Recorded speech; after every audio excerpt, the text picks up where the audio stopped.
Muito boa noite, meus amigos, sejam todos bem-vindos a mais uma edição do Podcast 87. É um prazer receber todos novamente, hoje mais uma vez comigo, Newton Souza.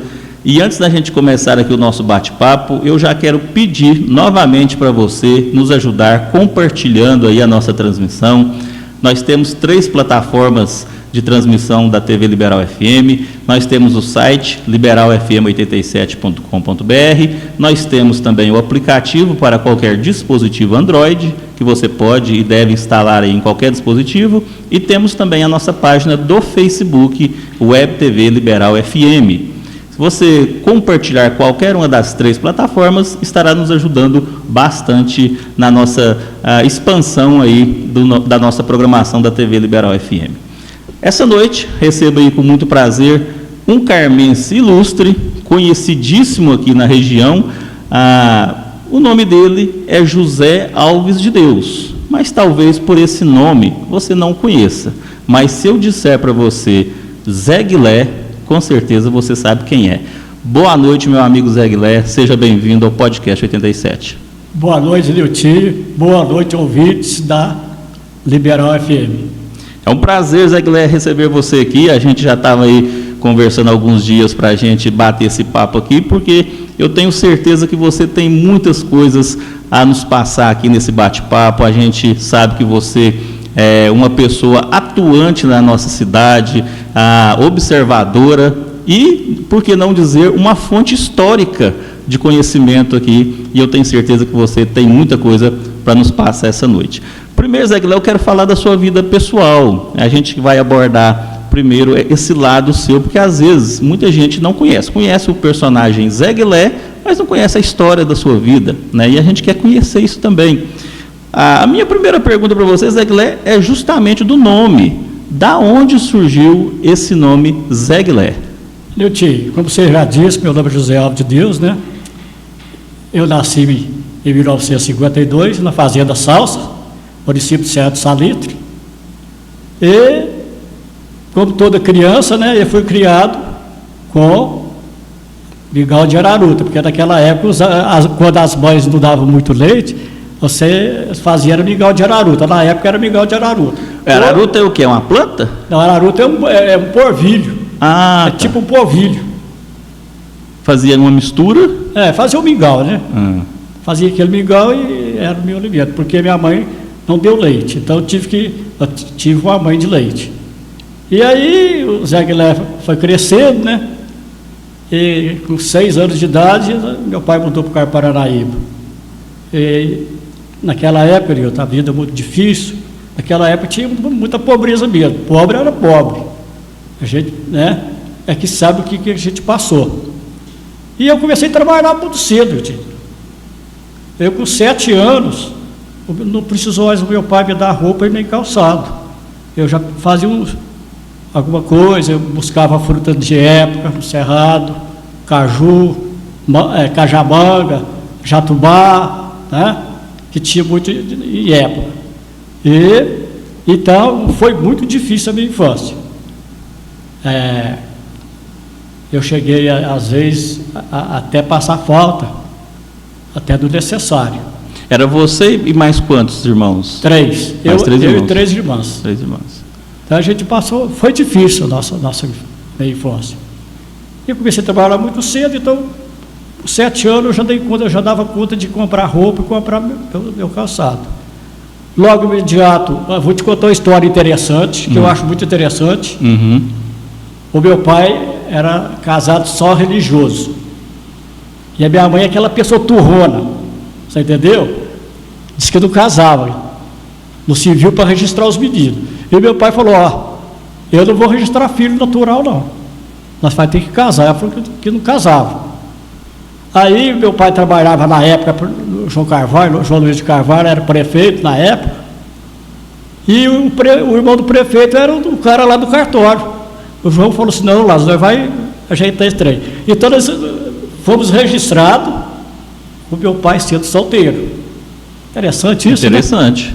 E aí a gente foi para a escola, e sempre eu fui um menino muito levado assim no bom sentido. Não é um menino gostoso, mas um menino acima do do nível daquela turma. Uhum. Um QI mais elevado. Coisa boa. Eu tô chique, só.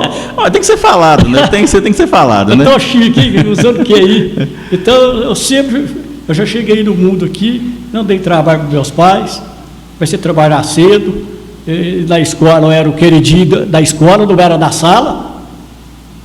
Vou te contar outra história interessante, você vai falar assim, isso é mentira, mas como tem essa luz aqui, Deus, é verdade. Eu era aluno da Caixa Escolar, a diretora era a dona Eliseta, parece que do Ivan Coutinho, o esposo dela. E eu era aluno da Caixa Escolar, e deram paletó de frio para os alunos da Caixa Escolar. E eu não ganhei. Eu fiquei chateado. Por que eu não ganhei? Passa um tempo, a professora falou, está te chamando lá no gabinete. Na época não era secretaria, era gabinete mesmo. Está te chamando lá no gabinete. Eu chego lá no gabinete, o que tinha lá, Nilton? Paletó. Diferente dos outros. Um corte de paletó, eles não deram o paletó para o outro, deram os cortes. Você entendeu? E o meu estava lá separado em cor diferente. Agora, até hoje eu faço essa pergunta. Por que foi de cor diferente? Né? E por que foi? Você não sabe também? Pois é, eu me faço essa pergunta, eu não sei. É porque eu era um menino bom, um aluno exemplar, mas tinha quantos alunos bons, quantos alunos exemplares lá na turma? Então me aconteceu isso. Pois é, mas o nome Guilé, ele está incluído nessa fase sua aí? Ele vem justamente dessa época? Tá logo na frente um pouquinho, mas vamos lá, né? Tá. Naquela época, eles punham muito apelido na gente, né? Eu tive os 4 apelidos, mas o que pegou foi esse. E por sinal, o menino que pôs esse apelido, ele ainda está vivo. Chama Eli. Embora também lá no bairro Paranaíba. Ele começou a me chamar de Zé Guiné. Agora, por que Guiné? Né? Ele não dava conta de falar Guilé. E ficou Zé Guiné, aí chegou no Guilé. Aí eu fui ver, Guiné é um capim que tem na Bahia que diz que é uma praga. Nada acaba com aquele capim. Mas aí saiu do Guiné para o Guilé. E aí eu gosto, né, para ficar bonito, gosto de escrever Guilé com 2 L. Inclusive tem até uma música do Raul Seixas que cita Capim Guiné, né? Deve ser então dessa mesma... Exatamente, por aí. Então do Guiné virou Guilé. Virou Guilé. E Zé Guilé, interessante é porque nós temos no mundo algumas marcas que se tornaram sinônimos de produtos. Por exemplo, o Bombril se tornou uma espécie de representação da esponja de aço, né? A Gillette se tornou uma espécie de representação da lâmina de barbear. Gillette Blue Bright. E regionalmente, então, aqui, nós temos esse exemplo, onde Zé Guilé se tornou sinônimo de fotógrafo, né? É comum a gente ver, principalmente em reuniões, às vezes a pessoa chamar um fotógrafo que não sabe o nome dele, geralmente se usa o termo, ô Zé Guilé, tira uma foto aqui. Ou quando vai se escolher alguém para registrar os momentos de alguma ocasião, uma festa, se fala assim, quem vai ser o Zé Guilé aqui? Ou seja, quem que é aquela pessoa que vai exercer a função de fotógrafo? E como que você recebe isso aí? É uma espécie de uma homenagem, esse nome seu ser aliado a uma profissão? Adilton, isso é muito engraçado. A gente fica lisonjeado, porque isso acontece, você testemunha viva, né, disso. Mas não vai chegar lá, mas eu vou voltar atrás um pouquinho. Pode. Aí aquela situação material muito difícil, né? A gente não tinha serviço, aquela coisa toda. Fui trabalhar numa granja aí e chega. Eu vou te contar essa história também, que eu acho que é uma coisa interessante, passou comigo. Tudo é enriquecedor, pode ficar à vontade. Entendeu? E tem muita história. Tem. A gente tem com muita certeza, história. eu sei que tem. Todos nós dá um livro muito grande. Aí fui trabalhar na granja, Nilton, e não tinha nenhum aviso lá que não podia atender telefone. Aí o telefone me chamou, tocou, não tinha ninguém lá, eu atendi o telefone. E por sinal era uma menina, né? Uma namoradinha que eu tinha. Rapaz, o que deu? Deu zebra. Deu zebra. Aí, quando o velho, o gerente, que não era o dono, mas o gerente, que era avô do patrão, você entendeu? Voltou para o patrão, o que aconteceu? Cartão vermelho, fiquei desempregado. Você entendeu? Por uma brincadeira. Mas é porque às vezes eu fui grosso com ele, certo? Falei, eu não vi nenhum aviso aqui que não podia atender telefone. Se tivesse uma plaquinha aqui, eu falei desse jeito para ele. Se tivesse uma plaquinha aqui, eu não podia atender, eu não atenderia o telefone, não. E aí, você entendeu? Aí o negócio ficou bem, né? E aí aconteceu a minha expulsão da empresa. E tem, parecido com essa, tem outra, eu vou te contar outra. Ainda não cheguei da fotografia, não, mas não vou chegar. Viu? É o Zé antes da fotografia. Um pouco antes da fotografia, meu tio. Aí fui trabalhar na Guanabara Calçado. Você não lembra disso? Não. Guanabara Calçado era uma loja grande ali onde é o Banco Itaú. Ela funcionou ali onde é o Banco Itaú. E em frente ao Banco Itaú, na sorveteria daquele menino, do Tarcísio. Da Tarcísio, o patrão ficava de lá consertando relógio. Ele tinha uma relojoaria e tinha a loja de calçado do outro lado. Certo? E não sei por que aconteceu lá, ele me chamou a atenção também.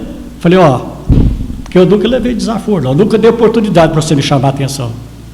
Sem razão nenhuma, você não vem que não tem. Procurou ser correto. Isso é correto. Aí ele quis me pregar na parede, o disco virou. Eu dei lá pressa boa. É por aí. Aí, logo depois, o que aconteceu? Perca de emprego de novo. Mas a coisa tá feia, né?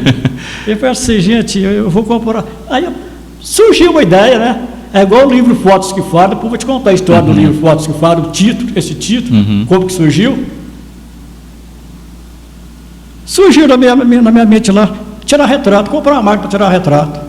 Mas existia outros fotógrafos na cidade, constituídos nessa época? Existia 2 fotos na cidade. E quem que era, você lembra? Era o Valdir, irmão do Tonho André. Quem começou o foto foi o Valdir, não foi o Tonzinho. E tinha o Guaraci, certo? Então, depois que o Tonzinho pegou o foto, o Valdir afastou e ficou o Tonzinho e o Delcio. O Delcio também foi sócio do Tonzinho, você lembra disso? Isso aí já é do seu conhecimento, né? A maioria, de muita coisa eu ainda lembro. Algumas coisas não. Você chegou no campo que ano? Eu cheguei aqui em 83, né? Criança ainda, né? Eu cheguei em 83. Criança, você é do século passado, rapaz. Criança. Não. Aí, Nilton, comprei uma máquina fotográfica e comecei a tirar retrato ali, em volta de casa e tal, para pingar um dinheirinho.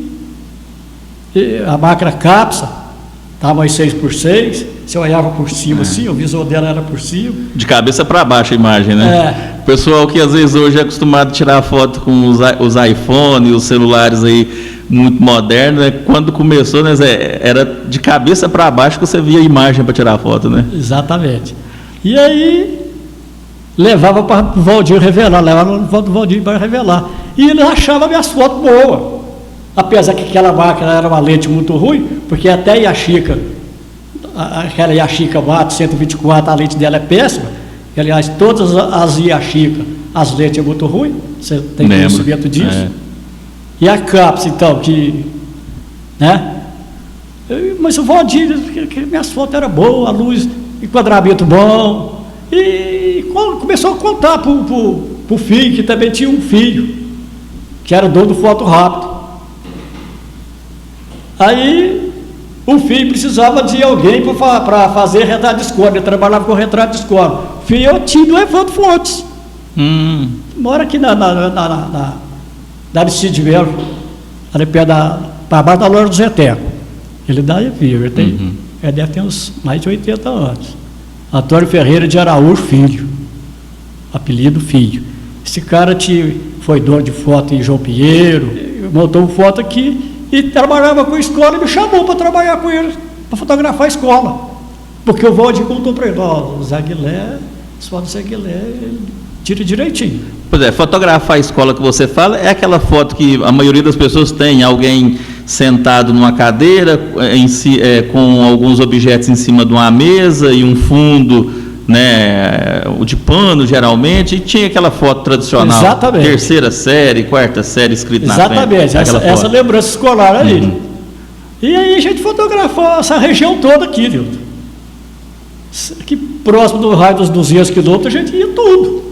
Então você foi um fotógrafo que se formou, por exemplo, não teve um curso, você não aprendeu com ninguém, você comprou sua câmera, entendeu como que ela funcionava e foi ali fazendo o melhoramento à medida que você ia trabalhando, à medida que você se formou. Eu me auto-formei, né? Se a palavra é essa. Autodidata na fotografia. Autodidata na fotografia. E foi muito bom, porque a gente ganhou muita experiência. Isso aí foi lá pelos anos de? 70. Aí você tinha mais ou menos... 73. Aí você já tinha uns quantos anos? Eu tinha 21 anos. 21 anos. 21 anos. Uhum.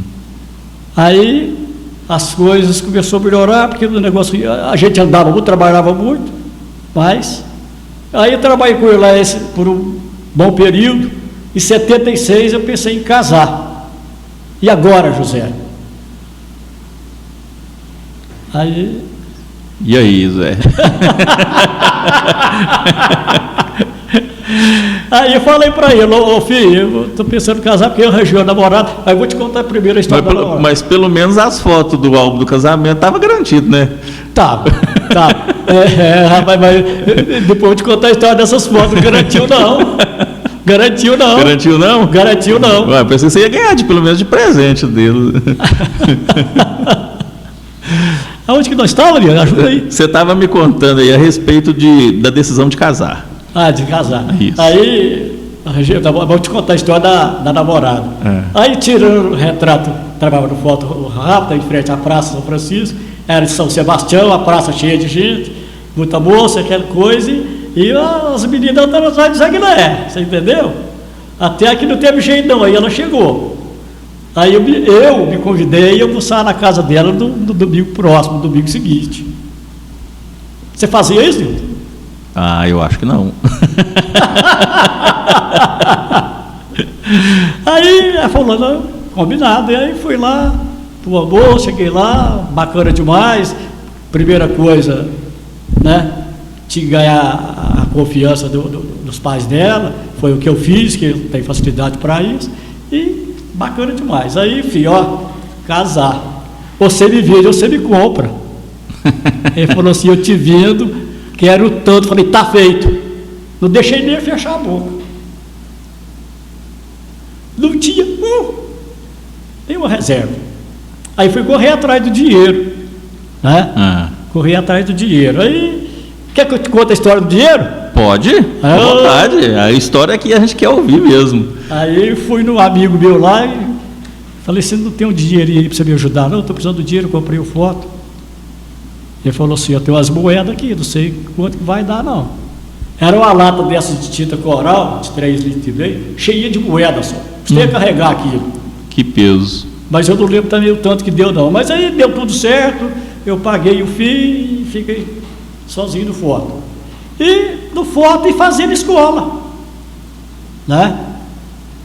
Aí nesse momento você já era bem consolidado na sociedade, bem reconhecido, bem aceito na questão da fotografia. Desde o início foi aceitação total. Já foi instantâneo. Porque eu tinha facilidade demais de tirar foto para trabalhar com criança. Você sabe que criança é difícil. Você também é fotógrafo, você sabe que criança é difícil. Naquela época, as crianças eram, né? Agora as crianças do século XXI é totalmente diferente. Mas as crianças do século passado era uma dificuldade, moço. Né? Aí você acabou se especializando com criança também. E foi chegando aquela, você entendeu? Aproximação e o apoio do pessoal. E esse pessoal rico da cidade aí me deu apoio total. Tinha dia, Deus, em cima de uma bicicleta, eu fazia 5 aniversários no final de semana. 5 aniversários? 5 aniversários. Era a maior corrida, não tinha prazo de comer nem um pedacinho do bolo. E fazendo escola também de vez em quando. Você sabe que fotografia também não aceita erro, né? Fui trabalhar com monóculo nas escolas. A hora que eu revelei lá na Sete Salito, Mundo Velho de Menino, Chaves, Arapuá, eu peguei um pacote bom, sabe? A hora que eu fui revelado, eu errei a temperatura do banho. Você já sabe o que é, né? Eu imagino. Eu imagino. Aí, nesse momento, aí você já fazia a revelação também. Que, pelo que você me contou, quando você começou, você terceirizava a revelação. Quando eu comecei, sim, com a Magna Carta, sim, quando nós compramos foto, nós já tinha o estúdio. Aí você já fazia a revelação também? Eu fazia a revelação. E a revelação do slide, do monóculo, é um banho diferente. Né? Porque ele é um positivo, né? Porque ele já é positivo. Ele é positivo. Aí eu sortou, eu errei a temperatura, eu passei o dedo lá, sortou a gelatina todinha. Falei, lascou. Mas Deus é bom, não perdeu.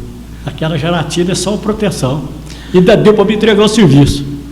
Zé Guilherme, você gostava desse processo de fazer a fotografia nascer nas suas mãos? Porque às vezes as pessoas de hoje, principalmente os jovens, às vezes não tem muita noção de como que era feita a fotografia, mas era um processo artesanal e era todo, né, vamos dizer assim, dependendo do talento da pessoa também, né? Não tinha uma receita de bolo. Então, se a pessoa não tivesse ali um talento para fazer aquela revelação, ou a foto saía mais escura, mais clara, mais queimada, menos queimada, né? O próprio negativo também, às vezes, se você não tivesse todo um cuidado, ele não ficaria bom e depois a foto também não ficaria boa. Então, era um processo artesanal, mas dependia muito da habilidade de quem estava fazendo. Eu gostava demais de câmera escura. Era recompensador? Demais. E eu não fui bom, mas fiquei bom. Você entendeu? Porque aquele você falou, o negócio está no negativo. Se a revelação do filme não dá muito certo, na hora de passar para a cópia do papel, fica difícil. Aí você vai ter que aumentar a luz, diminuir a luz, né? Não tem esse recurso do celular hoje, porque do celular você já muda a cor da foto. Lá você tem uma chance só, uma chance única. Ou você faz bem feito e dá certo, ou se deu errado, acabou, não tem como fazer muita coisa, né, Zé? Exatamente. E aí depois, mais tarde, eu vim mexer com torrar café, que café também não aceita erro. É a mesma coisa. É correto, não tem jeito não, viu? O processo em si, né, as pessoas às vezes nem têm muita noção, mas só para que todo mundo entenda o que a gente está falando, isso era tudo feito numa câmara escura, ou seja, um quarto escuro, onde você não via nada, né, e era tudo baseado no seu tato. Do tato. Você ia tateando os objetos e colocando ali, né, todo o processo sendo realizado, tudo no tato. E aí, Nilton, eu achava bom demais câmera escura, e eu tinha um amigo que faleceu, e eu ficava doidinho que ele aparecesse na câmera escura para mim, só. Nunca apareceu. Para revelar ele lá. Para revelar ele lá. Mas aconteceu uns fenômenos de fotografia comigo. Eu estava fotografando a primeira comunhão, e aí saiu a imagem do padre, não foi montada, não bateu duas vezes não. Ela saiu refletida como se tivesse um espelho. Falei, Paulo, sabe? Aí a gente estudou aquilo muito para ver. Não foi erro de chave, de montar a chave. Porque o filme, se ele não correr direitinho na máquina, você bate metade numa parte e metade em outra parte. Ela sobrepõe, né? Ela sobrepõe. E não foi o caso. Isso. Gente, vocês estão acompanhando comigo as histórias de Zé Guilherme, né? E tem mais por aí, viu? Esse é só o primeiro bloco. Fica aí comigo, nós vamos para o intervalo rapidinho e a gente está de volta na sequência. Fica aí comigo.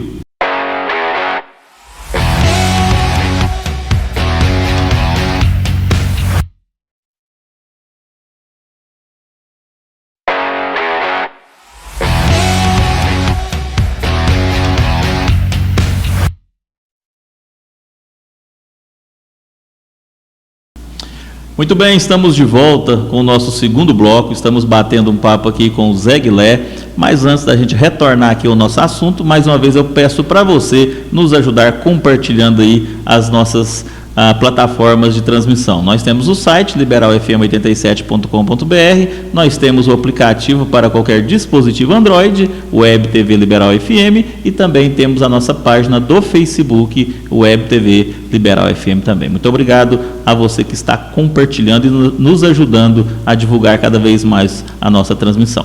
Voltando aqui com o meu amigo Zé Guilé, nós já batemos um papo no primeiro bloco aí, ele já contou para a gente como que foi esse processo aí, até chegar à vida de fotógrafo, né, mostrando para a gente todas essas etapas. Zé Guilé, e no primeiro bloco eu te fiz uma pergunta, mas agora eu quero que você discorra um pouquinho mais sobre ela, sobre a questão do seu nome ser aliado a sinônimo de fotógrafo.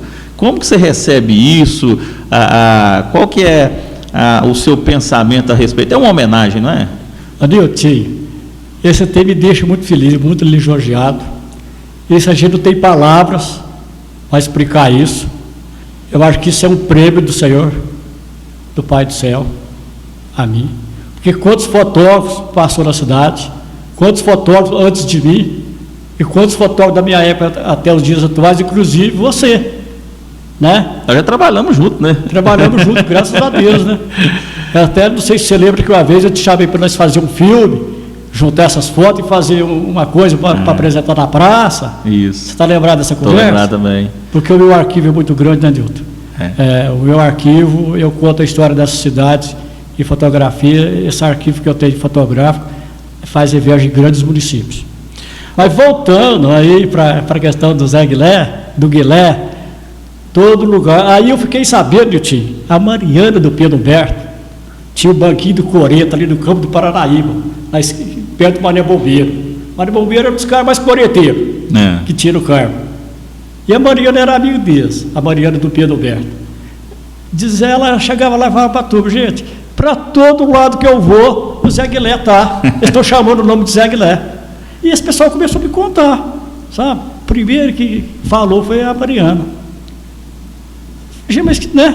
Que explicação que tem isso? E foi aumentando, e todo mundo hoje fala Zé Guilé. O negócio falou, você está numa festa, ó Zé Guilé, tira uma foto aqui. Engraçado, Deus, lá quando isso começou, o pessoal ia para a pescaria, e na época dos frechas, lembra as barcas que usavam frecha? Começava a lampear, os caras falavam, o Zé Guilé está chegando. Você entendeu? Até nisso, Deus. Até lá na beira do córrego, o Zé Guilé está lá fotografando nas pescarias do pessoal. E aí, moço, espalhou o Zé Guilé na cidade, espalhou o Zé Guilé em outros estados, espalhou o Zé Guilé fora do país, graças a Deus. Então, Deus, eu acho que isso é um presente de Deus, sabe? E você não parou, né, Zé Guilé? Você continua fotografando, apesar de não ter essa responsabilidade de ter um comércio aberto, mas você não parou de fotografar. A gente acompanha você pelas redes sociais, você está sempre registrando alguma coisa, né?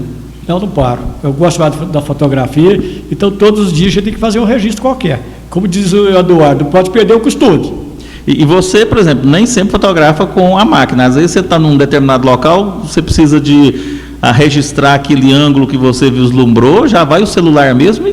Celular mesmo. Inclusive, uma amiguíssima minha que hoje está na outra dimensão, falou, Zé Guilé, a gente tinha que ter uma máquina fotográfica na mão, porque a gente perde cada lance. E hoje Deus nos deu essa oportunidade. Todo mundo tem um celular no bolso, você não perde lance mais, né? Então, eu estou fotografando pouco com máquina, estou fotografando mais com celular. E uma coisa, Zé, você sempre registra as paisagens da nossa cidade, tanto paisagens naturais quanto construções, e você tem, eu sei disso, você tem um arquivo enorme de tudo isso, né? E quando você começou a fazer esse arquivo, era proposital? Você já pensava, olha, eu vou guardar essas fotos que um dia, às vezes, elas podem ser utilizadas, ou não? Foi por acaso? Foi por acaso, as coisas foram acontecendo. Só que eu ia lá e fotografava os casarões, as casas velhas. Em vez de tirar o retrato da rua, tirar o retrato só da casa. Um dia o compadre meu falou assim, compadre, você tem que tirar o retrato da rua. Eu falei, compadre, eu já fiz foto mais, eu não vou perder isso não. E fui juntando foto. Aí quando aproximou o centenário de Carmo Paranaíba, eu falei, vou fazer uma exposição fotográfica. E, inclusive, o trem entrou no programa da festa, a exposição aconteceu no saguão da prefeitura, ficou uma semana exposta nessas fotografias, deu um movimento incrível, aquilo ficou cheio a semana inteira. Isso aí foi no ano de 87? 1987, com mais de 300 fotos expostas. Registrando todas as etapas da cidade durante esse centenário. Aí eu pegava foto com as pessoas, né? Eu não era só minha. Eu fazia reprodução, buscava com as pessoas. Você então colocou de formas que outras fotos de outras autorias, você colecionou tudo ali? Tudo ali. Para completar aquela exposição. Só não foi melhor a exposição, porque até então, até ali, a minha credibilidade, eu não gosto da credibilidade que eu tenho hoje, graças a Deus. Você entendeu? As pessoas sentiam muita dificuldade de te prestar uma foto, porque o povo gostava muito de fotos, sabe? Tinha medo que subisse. Mas eu consegui uma exposição com mais de 300 fotos. Se o pessoal tivesse colaborado mais, eu tinha mostrado coisas melhores. Mas aí foi aumentando, né? E acabou que chegou no livro. Falei, gente, eu tenho que fazer um livro. Pois é, isso que a gente vai falar agora. Você fez, então, 2 livros com respeito a histórico fotográfico da cidade. Certo, esse aí foi o primeiro. Eu não gostei, sabe? Não gostei do resultado. E fiquei chateadíssimo. Mas esse livro foi muito interessante, viu, Nilton? Fotos que falam. Eu vou te contar a história desse título aqui. Desse título do livro, como que surgiu. Aí até o próprio Evandro Fontes deu sugestão de nome, certo? E eu fiz outros nomes lá e mostrar para as pessoas para me fazer uma votação, qual que título que ficava. Eu chegando no supermercado Ideal, eu vi, parece que eu vi dentro da minha cabeça, fotos que falam. Aí eu comentei com as 3 pessoas, não, é isso aí. Não pode mudar. E realmente, fotos que falam. Elas falam, elas contam uma história, né? Elas contam a história. E aí chegou no livro, né?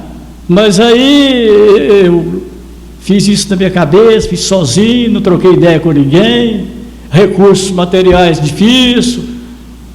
Mas, aí eu vou te contar. São quantas fotos aqui? Você sabe, mais ou menos? Mais de 200 fotos, ou mais de 300, até esqueci, viu, Nilton? É muita foto, né? É muita foto, acho que é mais de 200 fotos. Aí, trabalho em cima disso aí, entusiasmado demais, a gente fica no entusiasmo, é só. E eu fiz 2.000 convites. E entreguei sozinho, 1.800 convites da cidade. Para o lançamento dele? Para o lançamento do livro, que aconteceu dia 4 de julho de 2009, Sala do Pó de Terra. Quando o secretário da Cultura viu que eu consegui fazer o livro, que era o Aleimar, eu saí da gráfica da Diário com os convites da mão, que eu mostro para ele ali, em frente à SEBEC, o cara chorou. Você conseguiu, Zé Guilherme?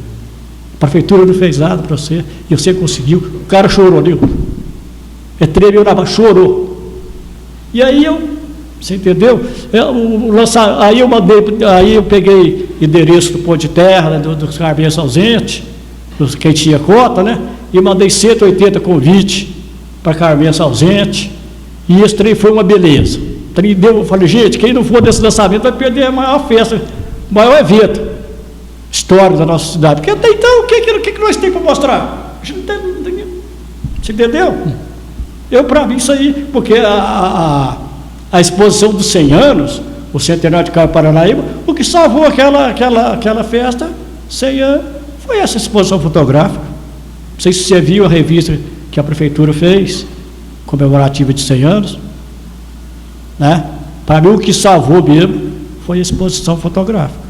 E além disso, Aguilera, por exemplo, aqui tem muita coisa de memória afetiva, né? As pessoas têm antepassados, né, que estão registrados aqui, ou casa dos antepassados que estão registrados aqui, né? Então, a pessoa que tem um livro desse aqui em mãos, ela consegue vislumbrar aqui a história dos seus avós, bisavós, né? Então tem muita coisa afetiva nessas fotos aqui também, né? Exatamente. Não é só um documentário aqui, não tem... é só um documentário, tem um lado afetivo. Tem um lado afetivo, né? Você entendeu? Às vezes a pessoa, quando criança, foi, né, criada num casarão desses aqui, quando ele é retratado, né, e a pessoa pensa assim, olha, não tem memória muito clara dessa época, que às vezes era muito pequena, mas agora tem a memória, né, visual aqui, através do livro, né? Adilton, eu fiz o vídeo baseado nas fotos, para mostrar lá no lançamento do livro, e o Pão de Terra quase encheu, meu amigo. Passou mais de 600 pessoas no Pão de Terra, hein? E no dia do lançamento desse livro, a política tinha dado errado, aí teve que repetir os trens, teve comício no dia do lançamento desse livro, teve transferência de diretoria do Laios. Várias coisas acontecendo. Festa da Nossa Senhora do Carmo, então, muita coisa para tirar o meu público. E mas, mesmo assim apareceu. Ainda passou lá 600 e tantas pessoas assinado no caderno, no livro, pus lá o livro de assinatura. Vendeu 115 livros, que diz que é uma coisa inédita você vender esse número de livro no lançamento de livro. Não estou falando aqui, Nilton, para a coruja gravatoco, não. É a realidade. Realidade é a realidade. Né? E aí eu fiz um vídeo baseado nas fotos do livro e apresentei lá. Se você vê o povo, a emoção do povo assistindo aquele vídeo, o povo que viveu aquela época, você vê a memória afetiva. Você entendeu? A memória afetiva, Milton. Foi um troço assim, você via lágrima no olho das pessoas. Foi uma coisa fantástica. E aí te levou então a fazer o segundo. Aí eu falei, gente, mas eu não gostei do resultado, eu vou ter que fazer o segundo. E aí, o que aconteceu outra vez? Poucos recursos, sem apoio, porque realmente, né, não vamos falar disso. Você já sabe de que eu quero falar. Sem apoio, né? E comecei a catalogar foto e tal, e comecei eu mesmo, você entendeu? E fiz ali a meu modo, a montagem do livro. Só arranjei quem escreveu essa apresentação do livro, como aí também tem a apresentação do livro, aqui também tem. E aí ficou um livro bem melhor, mas ainda não foi aquilo que eu queria. Então eu estou pensando que eu tenho que fazer o terceiro, se bem que o terceiro foi o livro do Paranaíba, Centenário de Carmo do Paranaíba. E esse aqui a gente vê o acabamento também bem mais de luxo, né, vamos dizer assim, capa dura. Agora, Zé, as fotos que tem no primeiro, elas se repetem também no segundo ou são todas fotos inéditas? Não, fotos inéditas. Então o que tem no 1 não tem no 2. O que repetiu do 2 é a galeria dos prefeitos. Tá. Porque a galeria dos prefeitos não pode ficar de fora. Então, o material dos dois livros são totalmente diferentes, fora a questão da galeria. É muito registro então, hein? É muito registro. Esse livro aí, Nilton, show de bola, viu? Até queria ter trazido essas fotos, que você abriu o livro aí nessa página, queria ter trazido essas fotos, mas você abriu justamente nessas. Isso aí tem história, viu? E o interessante é que é tudo preto e branco. Só o Zé Guilherme tem essas fotos. Eu acredito nisso. E não foi o Zé Guilherme que fotografou, não. Quem me passou foi o dono das fotos. Quem? O cara que construiu a usina Paraíso. O prefeito, o ex-prefeito, João Luiz de Carvalho. Ele me passou essas fotos. Zé, então aqui, juntando os dois livros aqui, você acredita que deve ter em torno de umas 500, 600 fotos? 300 em cada uma, mais ou menos? Tem. Você falou então também do livro do Paranaíba, do Centenário do Paranaíba. O Centenário do Paranaíba. Então, Nilton, eu fui tão feliz, Deus me brindou tanto, com tanta bondade, nessa vida. Eu fiz a exposição do Centenário de Carmo Paranaíba. Escrevi o livro 100 anos do Paranaíba Esporte Clube, um show de livro. você participar de 2 centenários, numa só existência, só os carmenses. Talvez. A emoção toma conta, né? A emoção toma conta. É a humanidade da gente, Então, isso que é o melhor, né? Deus, essa questão de Zé Guilherme, espalhado por todo lado. Eu tive, não é para aparecer, vou te contar. Tem uma pessoa na França, casada com uma menina do Carmo. A gente era amigo lá no Facebook, ela é do Carmo. O cara falou que eu não existia. Que o dia que tinha que vir no Brasil tem que me visitar. Você era um personagem. Você entendeu? E ele veio do Brasil e foi lá em casa me visitar. Ficou te conhecendo. Então, Nilton, isso não tem preço. Eu estava cobrindo uma festa no início do ano, 70 anos de um amigo meu. Chegou um cara perto de mim: o senhor é o Zé Guilherme? Falei: sou eu. Falei: Zé, eu sou o Zé Guilherme dos Estados Unidos. Eu sou de Tiros. Eu sou de Tiros. E eles chamam ele lá dos Estados Unidos, Zé Guilherme. Então, Nilton, a gente não tem palavra, não sabe, né? Como que isso acontece, como que isso aconteceu, né? Ô Zé, mas me conta aqui, e o livro do Paranaíba, do Centenário, como que foi a história dele, como que você juntou esse material? Eu tinha muita foto do Paranaíba, porque eu fotografo Paranaíba desde a década de 70, então como eu tinha muita foto, falei: vou fazer o livro do Paranaíba, por que não? E comecei a correr atrás da notícia, atrás de mais fotos, porque a gente tem muita coisa, porque as pessoas vão lá em casa, esse pessoal de faculdade, esse pessoal de escola, corre lá e quer que a gente tenha tudo. A gente tem, mas não tem tudo, né? O pessoal de escola recorre a você, então, para alguma coisa? Recorre a mim. Como que chama quem tem de faculdade lá? Tem o quê? TCC? TCC. Ai, recorre a quem? Zé Guilherme. O pessoal de fora chega na SEBEC, atrás, às vezes, de uma foto, eles indicam quem? Zé Guilherme. Né? Mas aí fui correr atrás da notícia, correr atrás de entrevista. Eu levei 6 anos correndo atrás. 6 anos para fazer o livro. Porque o povo, é uma má vontade. Você não imagina o que eu engoli, não. Você não tem ideia o que eu engoli para fazer aquele livro. Correndo atrás de jogador, ex-jogador, para entrevistar e para contar a história. Fui em Patrocínio, atrás de notícias. Fui em Pato de Minas, fui em São Gotardo. Fui em Ibiá. Lá eles te atendem.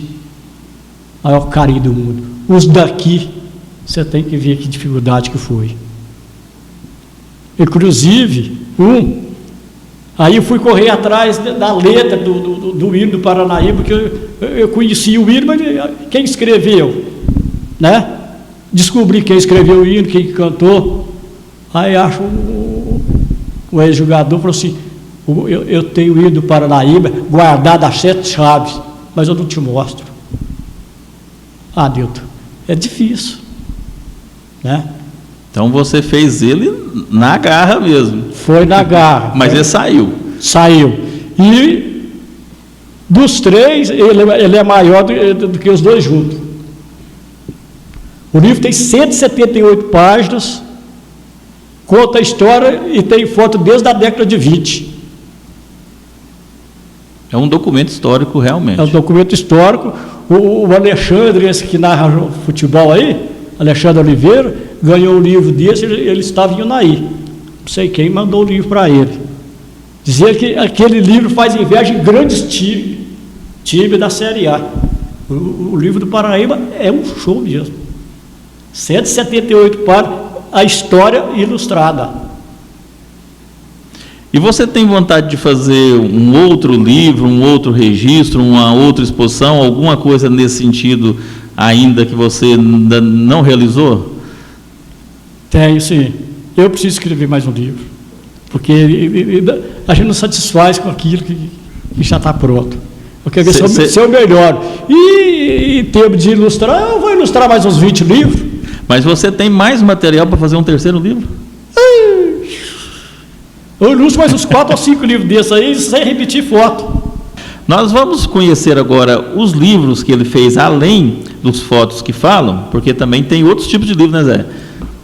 Tem essas reflexões, que por título de pensamentos, são três livretos, Nilton. Esses livretos eu fazia e vendia. Você entendeu? Saía vendendo para os amigos, certo? Esses 3 livretos, Nilton, tem mais de 1000 livretos desses espalhados na mão do povo. Eu vendi mais de 1000 livrinhos desses aí. São esses 3 aqui, então. Todos o título é os mesmos, né? Pensamentos, né? Pensamentos 1, Pensamentos 2, Pensamento 3. O que está escrito na capa do Pensamentos 3, que é o verde? Quem é tratado com carinho está sempre de bem com a vida. E eles são pensamentos no sentido assim, poemas, ou autoajuda? Como autoajuda, mais autoajuda, Poema, Nilton, eu fui bem poeta lá no meu tempo de grupo, eu fui bem poeta, sabe? Mas, não sei por que razão, não deu certo, não. Mas você tem outras facetas, e eu vou deixar para o próximo bloco, porque nós já estamos no final do segundo bloco, mas temos muita coisa ainda para conversar com o Zé Guilherme. Esse terceiro bloco também vai estar imperdível, não sai daí, nós vamos para o intervalo rapidinho e a gente volta já já.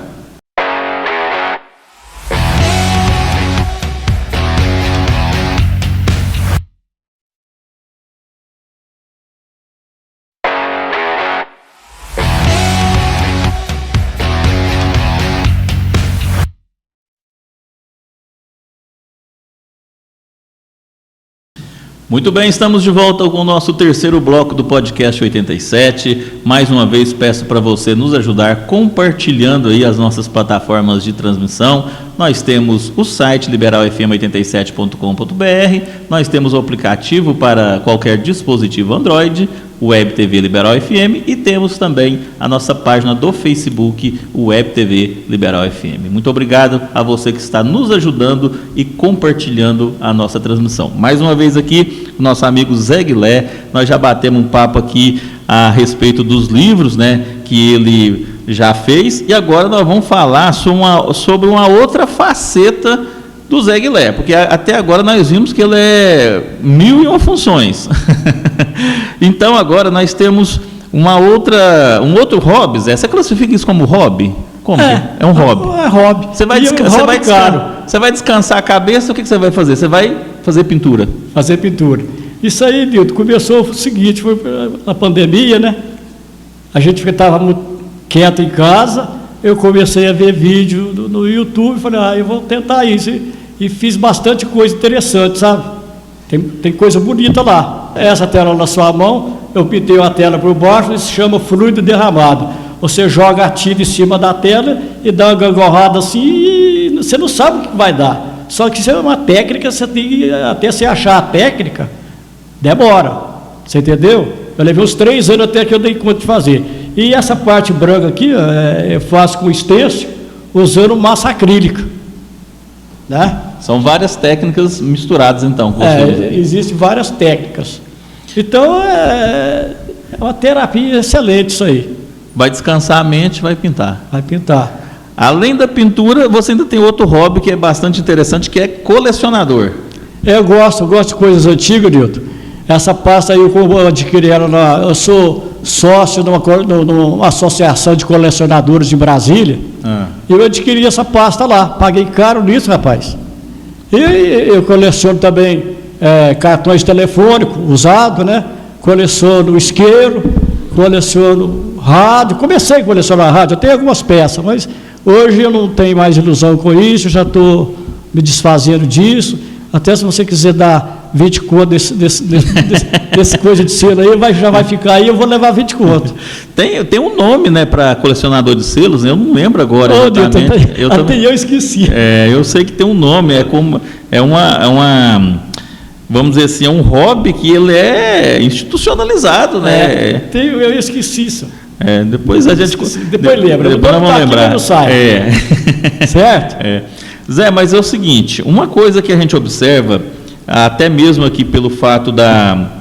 dos livros que você lançou, tanto do Paranaíba como as 2 edições aqui dos Fotos que Falam, é que você presenciou muita coisa na cidade, no sentido do registro, né? Então você participava ali das festas da cidade, você participava muito da sociedade de uma forma geral, e você viu muitas transformações também da nossa cidade, né? Você presenciou ali vamos dizer assim, de uma época que não era tão moderna, né, para o que nós temos hoje, né? Então isso aí provavelmente ficou gravado na sua mente, e eu quero aproveitar aí a sua presença para nos passar algumas coisas disso aí, daquilo que você viu. Por exemplo, o que o pessoal aí na sua época de juventude, igual você falou ali, com seus 21 anos, o que o pessoal fazia para se divertir? Onde eles se reuniam na cidade? Qual era o ponto de encontro da cidade? Lá pelos anos 76, mais ou menos, que era a sua juventude? Década de 70, década de 70. Final da década de 60 para a década de 70 e vai vindo, né? Olha, Milton, naquela época ali era a praça da prefeitura, né? O povo reunia ali, ficava andando em volta da praça, então uns andavam contra do outro, para dar de testa com as meninas. Mas então essa questão da história da praça da prefeitura, ela já vem dentro dessa época. Isso. Porque ela perdurou até pouco tempo atrás. Pouco tempo atrás. Então, desde a época de 70, já existia esse movimento ali. E a Praça São Francisco, que foi inaugurada em 64, ali também, eu até postei uma foto aí esses dias, não sei se você viu os comentários, o pessoal que namorou, lembrando dos namoros na Praça São Francisco, escutando a música Praça, do Ronivon, né? Porque lá na Praça São Francisco tinha umas caixas grandes assim, de concreto e tinha uma corneta. Não era aquelas cornetas mesmo, sabe? Essas caixas, elas ficavam ali na fonte luminosa, não? Não, ficava na distância da fonte. Certo. Naquelas quadras lá de jardim. E ali tinha uma programação musical ali, final de semana? Tinha uma pessoa lá que fazia essa programação musical ali, e ali o pessoal saía da missa, né, e já corria para a praça, ficava ali, né, aqueles namorico, aquela coisa toda, e tinha churrascaria Motila. Mas esse é outro nome que geralmente quando o pessoal fala mais dessa época, sempre lembra desse nome, né? Ela era na Aristides de Melo ali? Na Aristides de Melo, ali mais ou menos... Para cima do cartório? Para cima do cartório um pouquinho ali, descendo na Aristides de Melo, ficava para o lado esquerdo. Depois da loja dos Andrade Irmãos, que hoje parece que eles demoliram lá, né? Eu acho que tem só a parede da frente. A churrascaria Motila era ali. Então, naquela época, Nilton, o mundo era outro, era totalmente diferente, você entendeu? Os valores eram valores, né? Hoje a gente tem que ser realista para ver se certas coisas aí com bons olhos está custoso. E aí tinha a adega. Naquele tempo a cidade tinha poucos habitantes, Nilton, mas você tinha ideia de quantos? Você tinha opção demais. Naquela época tinha uns 18 mil ou menos. Você entendeu? Nós tínhamos Montila, depois veio a Camponesa, em frente a Carvalto, que era mais ou menos em frente a Carvalto, ali onde o Valdir construiu. Tinha a adega da Maria José. Era onde? A adega ficava ali, mais ou menos, em frente à farmácia São Geraldo. Tem uma farmácia lá hoje, não sei como chama. A Pigali, que era naquele lugar ali, a adega era mais escondidinha. Tinha o Casarão. Ih, Nilton, aquele tempo era bom demais. E aí, moço, a gente era no tempo das serenatas, com o gravador de fita cassete, né? E tinha também o cinema, né, Zé? Tinha 2 cinemas, inclusive. 2 cinemas? 2, né? 2 cinemas. Inclusive, eu fui passador de filme dos 2. No de baixo, principalmente. E auxiliar no de cima. E tinha público para esses 2 cinemas? Para você ter ideia, no sábado e no domingo, passava 2 sessões em cada um. E enchia. Às vezes, não cabia o povo. Quando era um filme de ser proibido para 18 anos, às vezes era só para homem ou só para mulher, rapaz, eu também estufava, você pensava que aquilo ia explodir, de tanta gente, né? E hoje, por exemplo, o pessoal que gosta de cinema tem se deslocado daqui para Patos de Minas e pensar que aqui então já teve 2. Teve 2. E aí, Nilton, então aquele mundo, até mais ou menos 85, foi muito bom. Apesar que não tinha a tecnologia dos dias atuais, porque o progresso não pode parar, o progresso é só para frente. Mas os valores, do final da década de 80 para cá, os valores estão muito desaparecidos, né, Dilton? Era uma cidade mais calma, sem muito questão de roubo, essas coisas. As casas ficavam ali com as portas abertas até tarde. Era uma vida mais tranquila? Tranquilo, não existia isso que existe hoje, não. Se você saísse de bicicleta e esquecesse a bicicleta lá na porta da mochila, você voltava lá segunda-feira, ela estava lá. Estava lá. Você fechava a casa, você amarrava só com um cordãozinho. Você não tinha que trancar a casa, não tinha essas violências que tem hoje, o perigo que é hoje. Zé, e a sociedade, assim, de uma forma geral também, ela tinha muitas manifestações culturais, né? Tinha, por exemplo, aqueles desfiles de carnavais, aquilo era tradição ou não? Os carnavais aqui, naquela época, foi muito animado, sempre muito animado. Na época do lança-perfume, né? A Maria José da Grafa tinha famoso bloco da Maria José. Então, tinha os carnavais, tinha as festas religiosas, né? A festa de São Francisco, a festa de Nossa Senhora do Carmo, que ainda tem até os dias atuais, mas não é com aquele sentido daquela época. A religiosidade hoje está, né? Tinha os bailes de carnaval no Ponte Terra. Aquilo ali, moço. Tinha baile de carnaval no Ponte Terra, tinha baile de carnaval no Grupo Social, tinha na adega, né? E sem briga, né? Era uma maravilha, não tinha, os valores eram outros. Zé Guilherme, e tinha, por exemplo, também a questão dos bailes de 15 anos? Moço, os bailes de 15 anos, você já conhece a história, às vezes você não participou, mas eles traziam os artistas globais, né? Tony Ramos veio aí, dançar valsa com esses meninos. Inclusive, eles homenagearam 3 delas, agora. Não sei se você viu o programa sim, Fantástico, você viu, né?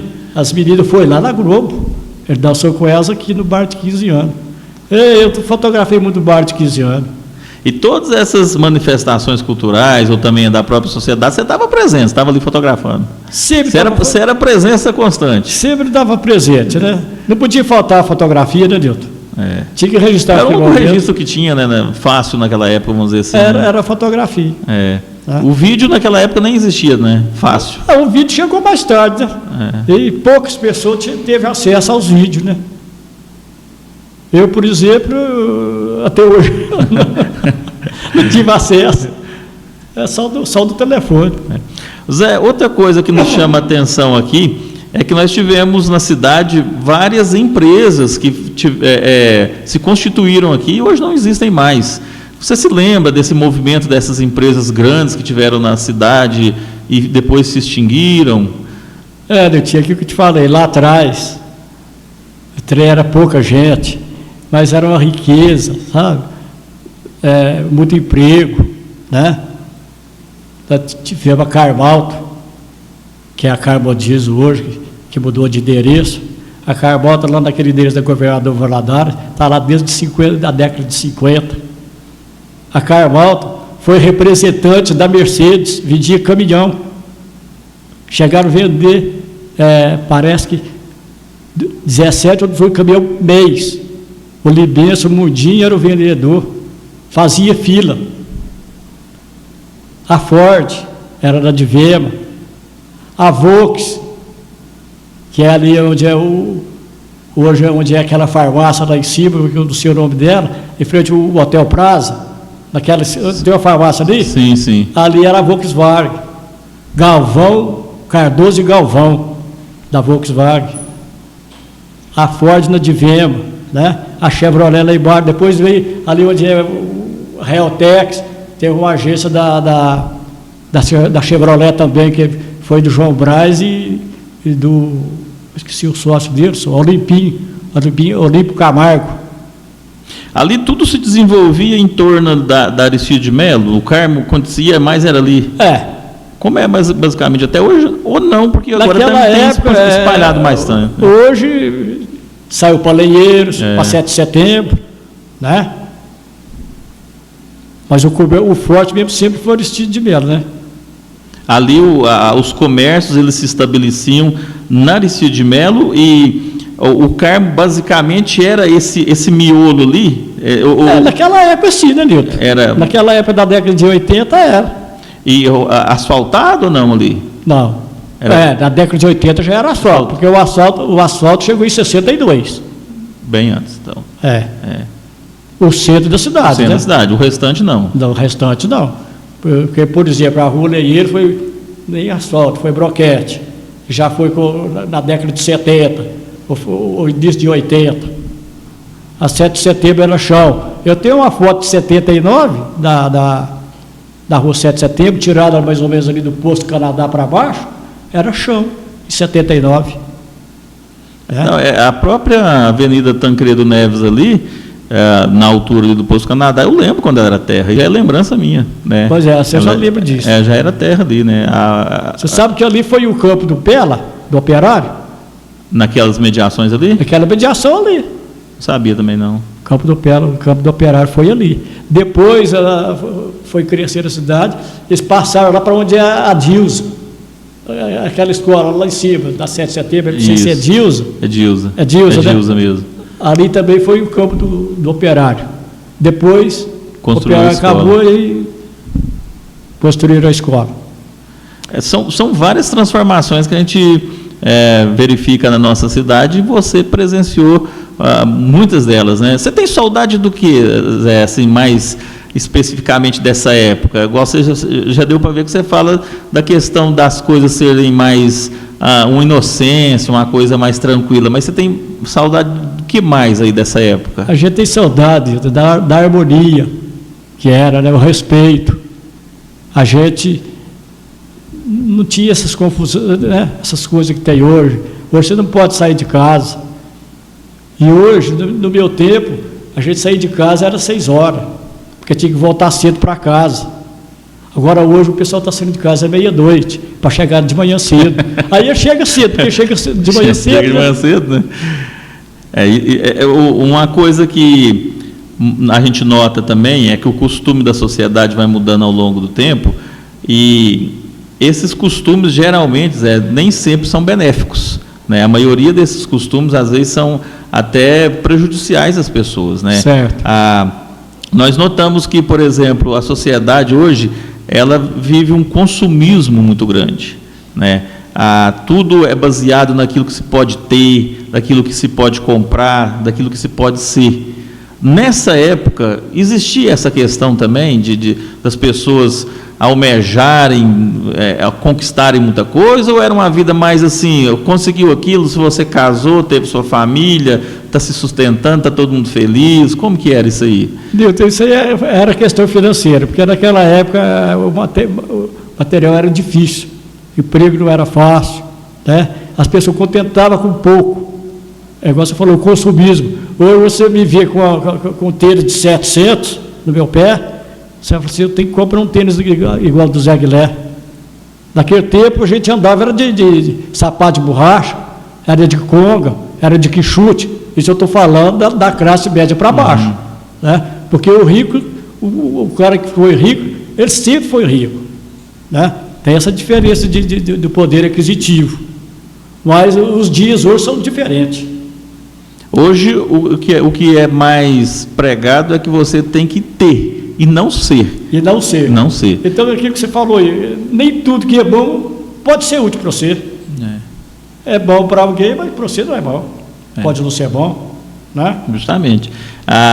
Essa inocência dos anos 70, 80, vamos dizer assim, inocência entre aspas, né? Porque às vezes as pessoas podem não entender bem o que significa essa palavra no contexto que nós estamos falando aqui. Mas a gente vê que uma vida mais simples, né? Os pais da gente, né?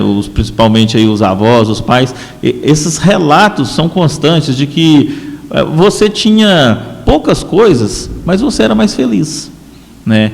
Às vezes a pessoa tinha um par de botina, né? Usava um par de botina só e estava feliz com aquilo, a vida era muito mais tranquila, né? Então, o Chico Xavier falava, para que ter 4 sapatos se eu tenho 2 pés? Né? Verdade. Então a visão dele era essa. Então a pessoa quer ter, esquece do ser. Que é o mais importante. Que é o mais importante.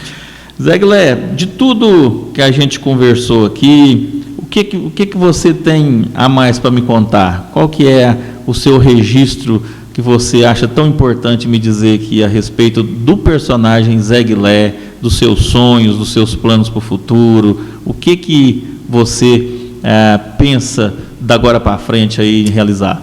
Adilton, eu sempre corri atrás e dei muitas sugestões com relação à cultura, né? Tem uma casa de cultura aqui, porque a cultura da nossa cidade é muito devagar. A gente não pode falar, né, que tem uma boa cultura aqui no Carmo, porque não tem apoio. Eu te contar uma história rápida. Na época da exposição do centenário, a prefeitura quis me comprar cópia daquele arquivo. E eu vendi cópia. Falei, no início até a minha esposa não queria que eu vendesse. Interessante. Mas como o trem era custoso, né? Falei, não, no início, mas esse trem vai dar para comprar até uma televisão. Que a gente tinha uma televisão, mas precisava comprar uma televisão melhor, né? Então eu vendi cópia para a prefeitura. E tempos depois começaram a achar umas fotos jogadas fora por aí. Correu lá no Zé Guilé, essas fotos aqui, você precisa ir lá da prefeitura, porque eles jogaram essas fotos fora para você fazer reconhecimento das fotos, que nós vamos levantar, fazer um processo. Aí eu fui lá e falei, realmente, essas fotos é do arquivo. Mas aí aquilo ficou nisso mesmo. Você entendeu? Então, o meu sonho era ver uma casa de cultura, ver a cultura andar melhor na nossa cidade. Uma espécie de local onde os alunos de escola pudessem ir, conhecer mais da sua história, conhecer mais do local onde ele vive, onde que ele constitui família, provavelmente, né? Onde é a sua família. Isso seria interessante, né? Adilton, inclusive até a minha casa, eu falei que fazia da minha casa esse ponto de referência para uma visitação. Eu pintei minha casa, pintura 3D, e a minha casa ficou bastante interessante. Mas o tempo vai passando e a gente vai ter outra visão de mundo, né?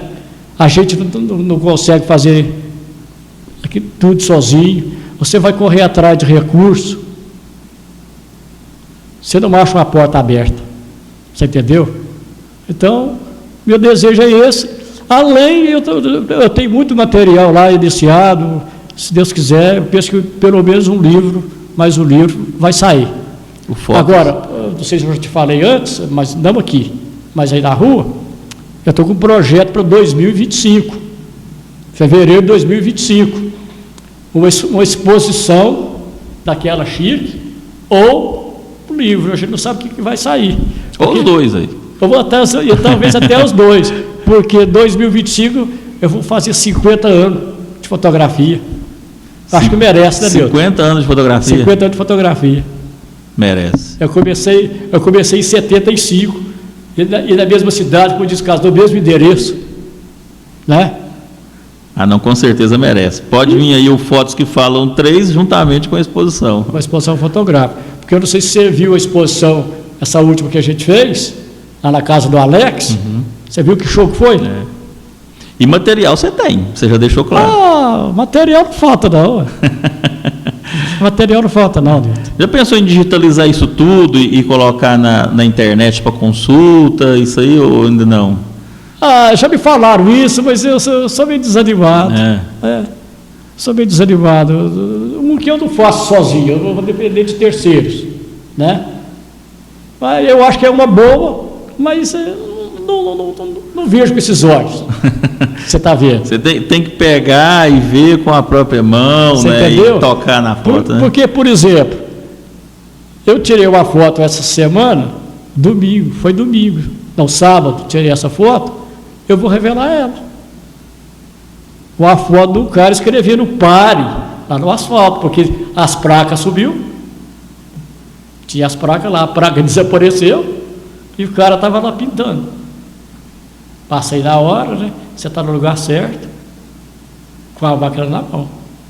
O que a Juliana me falou tempo atrás. Fotografei. Então eu vou revelar uma foto dessa. Essas aí são as histórias do Zé Guilé. Gente, é um prazerão muito grande a receber vocês. Foi um bate-papo muito legal, muito enriquecedor. E a gente espera outras oportunidades para a gente conversar novamente sobre outros assuntos que com certeza a gente nem abordou aqui, porque o nosso tempo também não é tão grande, mas com certeza você tem muita coisa para nos passar ainda, além do que já foi falado. Eu te agradeço demais a sua presença aqui no nosso podcast 87. Muito obrigado, viu? Eu também agradeço. E quem sabe, né? Brevemente a gente pode estar aqui de novo batendo a taquara, né, Nilton? Tá certo. Muito obrigado a você que nos acompanhou até agora, valeu demais. Se você quiser rever a nossa entrevista, ela fica disponível no nosso canal do YouTube. O nosso canal do YouTube também é o Web TV Liberal FM. A partir de amanhã ela já estará disponível lá para você. Muito obrigado, fiquem todos com Deus e até a próxima edição do nosso podcast 87.